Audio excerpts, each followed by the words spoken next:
अगर आप लोगों ने बचपन में शक्तिमान देखा है या और भी इंडियन टेलीविजन पर बच्चों वाले शोज देखे हैं तो आप लोगों को ये वीडियो जरूर पसंद आने वाली है, क्योंकि हम यहाँ पर पाकिस्तान में भी जब चैनल देखते थे, स्टार प्लस आता था, दूरदर्शन आता था, तो उस पर भी ऐसे शोज लगा करते थे जो बच्चों वाले होते थे, जिसमें कारमा था, शक्तिमान था। इसके अलावा स्टार प्लस वगैरह पे सोनपरी, शाकालाका बूम बूम, कोई है, विकराल गबराल, बहुत से ऐसे शोज थे जो हम बचपन में देखा करते थे। लेकिन फिर वक्त बदलता गया और आहिस्ता आहिस्ता ये सास बहू वाले ड्रामे ने इतना जोर पकड़ लिया कि ये जो 6 से 7 या 7 से 8 वाला टाइम था जिसमें बच्चों के शोज लगा करते थे, वो सब लगना बंद हो गए और इनकी जगह भी सास बहू वाले ड्रामों ने ले ली। तो आज अगर हम सुपर हीरो मूवीज वगैरह के फैन हैं तो इसके पीछे एक बहुत बड़ा रीजन ये भी था कि हमने बचपन में वो शोज देखे थे। इसके अलावा हम डीसी के एनिमेटेड जो शोज लगा करते थे जिसमें जस्टिस लीग था वो देखा करते थे। उन चीजों ने मिलकर हमें वो बनाया जो आज हम हैं। और इन सब ड्रामों में एक बड़ा नाम था शक्तिमान, जिसमें गंगाधर शक्तिमान बनता था और ऐसे फक फक फक फक करता हुआ आता था। तो अभी आधा पौना घंटा पहले सोनी पिक्चर्स ने एक टीजर रिलीज किया है शक्तिमान मूवी का। ना ही इसमें उन्होंने हमें ये बताया कि कौन कैरेक्टर प्ले करेगा वो,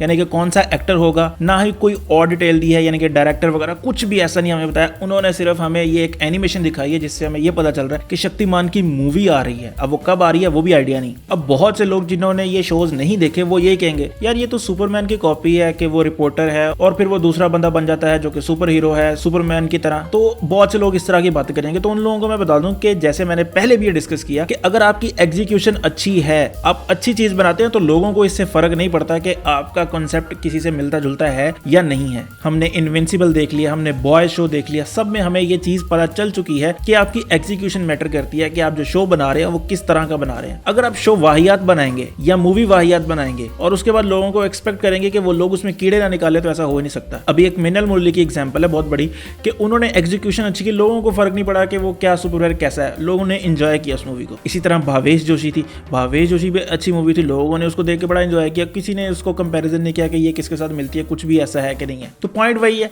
कि आपका काम अच्छा होगा तो लोगों को पसंद जरूर आएगा। अब यहाँ पर मैं थोड़ा सा एक पॉइंट रेज करूंगा कि हम इंडियन मूवीज जो देखते हैं सुपर हीरो वाली, वो इतने कोई खास बनती नहीं है, उसमें सीजीआई बड़ी बुरी होती है जिसकी वजह से वो मूवी देखने लायक नहीं लगती। तो अगर इस मूवी के साथ भी वो ऐसा करेंगे, इसमें एक्टर कोई ऐसा डाल लें जैसे टाइगर अशरफ जैसा एक्टर डाल दें, या ये मूवी ऐसे डायरेक्टर को दे दें जो कि जैसा रोहित शेट्टी है, तो वो लोग तो इस मूवी को सत्यानाश करके रख देंगे। तो ये एक मेजर कंसर्न है कि अगर सीजीआई अच्छी ना हो और अच्छे एक्टर और डायरेक्टर ना हो तो फायदा क्या, क्योंकि ये चीज लोगों के लिए एक बहुत बड़ा नॉस्टैल्जिया है। जो लोग 90s में ये चीजें देख के आए हैं उन लोगों को तो बड़ा तप चढ़ेगी और वो लोग तो घुस के मारने की कोशिश करेंगे आप लोगों को। तो अगर ये इस चीज को बेहतर कर लेते ना तो मैं कहता हूँ मजा आ जाएगा ये मूवी का। अच्छा, अगर आप लोगों ने ये टीजर देख लिया है तो आप लोग कमेंट करके बताएं कि कौन सा एक्टर बेहतर रहेगा इस कैरेक्टर को प्ले करने के लिए। और अगर आपने टीजर देखा है तो आपको कैसा लगा और आप कितने एक्साइटेड हैं इस मूवी को देखने के लिए।